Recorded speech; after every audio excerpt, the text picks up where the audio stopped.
हरे कृष्णा सभी को। पुरुषोत्तम मास महात्म्य का आज हमारा 19वां अध्याय। सूत जी कहने लगे कि हे विप्रो, इस प्रकार नारद मुनि पतिव्रता स्त्रियों के धर्म का वर्णन सुनकर कुछ थोड़ा सा और पूछने के लिए बोले। नारद कहने लगे, हे बद्रीपते, आपने सब दानों से उत्तम काशी का संपुट कहा, सो कारण इसके विस्तार पूर्वक मुझसे कहिए। श्री नारायण बोले, हे ब्राह्मण, इस व्रत को पहले एक बार श्री पार्वती ने किया था। उस समय श्री पार्वती जी ने श्री महादेव जी से पूछा, कौन सा उत्तम दान देना चाहिए जिससे मेरा पुरुषोत्तम का व्रत संपूर्ण हो जाए। श्री महादेव जी बोले, कांसी का बर्तन 30 मालपुए भरकर 7 धागे से लपेटकर विधिवत पूजा कर और व्रत संपूर्णता के लिए विद्वान ब्राह्मण को दें। शक्ति हो तो ऐसे 30 पात्रों को दे। इस प्रकार श्री महादेव जी के उपकार करने वाले सुंदर वचन सुनकर सब लोगों का हित चाहने वाली श्री पार्वती जी प्रसन्न होकर विद्वान ब्राह्मणों को 30 कांसी के बर्तन मालपुए से भरकर देकर अत्यंत आनंद को प्राप्त हुई। सूत जी कहने लगे कि हे विप्रो, इस प्रकार श्री नारायण जी के अमृत समान वचन सुनकर श्री नारद जी अत्यंत तृप्त होकर बारंबार नमस्कार कर फिर बोले, पुरुषोत्तम सब साधनों में श्रेष्ठ है।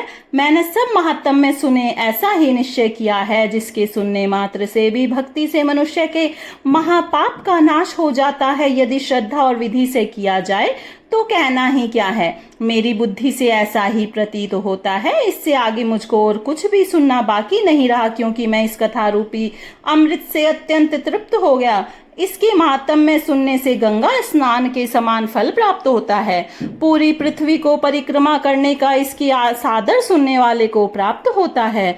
ब्राह्मण सुनकर ब्रह्म तेज, क्षत्रिय राज्य सुख, वैश्य धन, शूद्र श्रेष्ठता तथा अन्य किरात शरण आदमी मुक्ति आदि मनोवांछित वस्तु को प्राप्त होते हैं। इस पुरुषोत्तम मास महात्म्य को लिखवाकर वस्त्र भूषण के साथ विधि पूर्वक ब्राह्मण को जो दान करता है, वह अपने 3 कुल के साथ गोपालों में सेवित देव दुर्लभ गोलोक को प्राप्त होता है। जिस घर में यह ग्रंथ रखा जाता है वह घर तीर्थ के समान होता है। इस प्रकार अत्यंत पुण्यदायक पुरुषोत्तम मास के महात्म्य को सुनकर विस्मित हुए विनय पूर्वक सूत जी से बोले, हे सूत जी, तुम धन्य हो। आपके मुख से कथा रूपी अमृत पान करके हम सब कृतार्थ हो गए। हे पुराणों के ज्ञाताओं में श्रेष्ठ सूत जी, आपकी बड़ी उम्र हो तथा आपकी कीर्ति अमर रहे। भगवान की चरित्र लीला कथा अमृत को पीने से ही नैमिषारण्यवासी मुनियों ने आपको परम पूज्य ब्रह्मासन दिया है।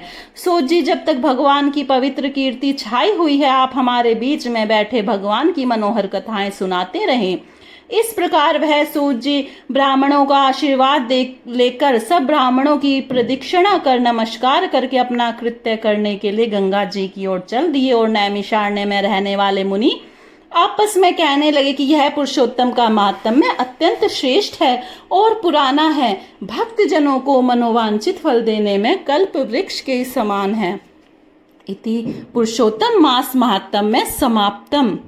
राधे राधे। कृष्ण भगवान आप सभी पर अपनी कृपा दृष्टि बनाए रखें।